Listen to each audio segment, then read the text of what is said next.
நம திருமகள் நிலமகள் உடனமர் கரிவரதராஜ பெருமாள் திருவடிகளே சரணம். மெய்யன்பர்களே, மார்கழி மகா உற்சவத்தினுடைய 27ஆம் நாள் வைபவம் இன்று. ஆண்டாள் மிக சிறப்பாக அனுபவிக்கிறாள். 2வது பாசுரத்திலே நெய்யுண்ணோம் பாலுண்ணோம் மையிட்டெழுதோ மலரிட்டெழு நான் முடியும்னு சொன்ன ஆண்டாள் இந்த பாசுரத்தில் என்னென்ன ஆபரணங்கள்லாம் இருக்குதோ எல்லாமே அணிஞ்சுக்கணும். புது ஆடை உடிச்சுக்குவாங்க.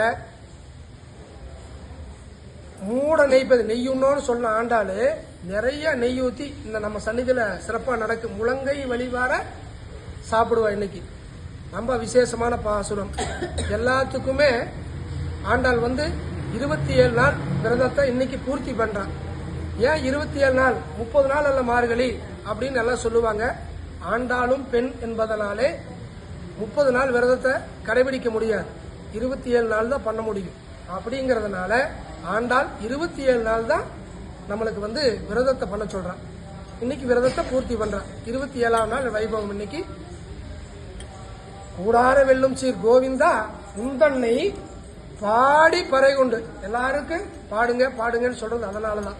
பாடி பறை கொண்டு யாம் பெரும் சன்மானம். என்னன்னு கேட்டீங்கன்னா, நாடு புகழக்கூடிய பரிசு என்னது? பக்தி. உலகமே புகழக்கூடியது பக்தி, அன்பு, பாசம். இதெல்லாம் ஒவ்வொருத்தருக்கிட்ட இருந்தா நாடே புகழும். நாடு புகழ பரிசினால் நன்றாக என்னென்ன சொல்ற பாருங்க. ஆண்டாள் அணிஞ்சுக்கோணும். இன்னைக்கு எல்லாருமே வீட்டுல கூடிய நகையெல்லாம் எடுத்து போட்டுக்கோங்க. நாடு புகழும் பரிசினா நன்றாக சூடகமே தோல்வளையே தோடே செவிப்பூவே பாடகமே என்றனைய பல்கலனம் யாமணிவோம். ஆடை புத்தாடை உடிச்சுக்குவாங்க. விரதத்தை பூர்த்தி பண்றதுனால புத்தாடை உடுத்தி அதன் பின்னே பால் சோறு. இன்னைக்கு பால் பாயாசம் செய்யறது விசேஷம். பால் சாப்பாடு சாப்பிட்றது விசேஷம். மூட நெய் பெய்து முழங்கை வழிவார. ஆண்டாள் அவ்வளவு நெய் ஊத்தி இன்னைக்கு சாப்பிடுவாங்க. ரொம்ப விசேஷம் சாமி. மூட நெய் பெய்து முழங்கை வழிவார கூடி இருந்து.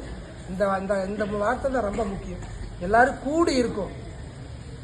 இந்த பகை உணர்வுகள் எல்லாம் வாசப்படுத்திட்டு விட்டு போட்டு கோயிலுக்குள்ள வரும்போது கூடி இருக்கணும். எல்லாரும் மகிழ்ந்தால்தான் பெருமாள் மகிழ்வா.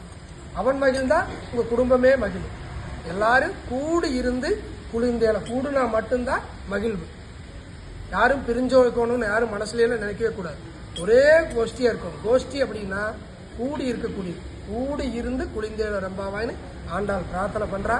அதே மாதிரி நம்மளும் பிரார்த்தனை பண்ணுவோம். எல்லாரும் கூடி இருக்கணும், பக்தியா இருக்கணும்னு பிரார்த்தனை பண்ணிக்குவோம். சரிங்களா? ஆண்டாள் எப்படி பாசுரத்தை அனுபவிக்கிறா பாருங்க.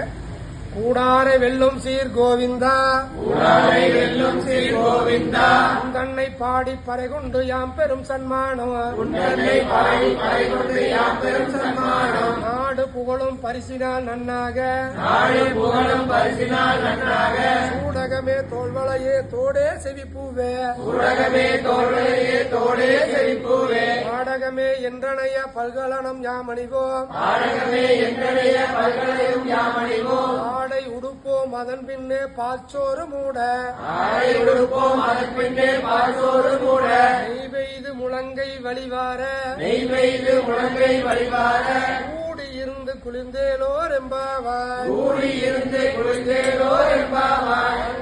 திருவடிகளே சரணம்.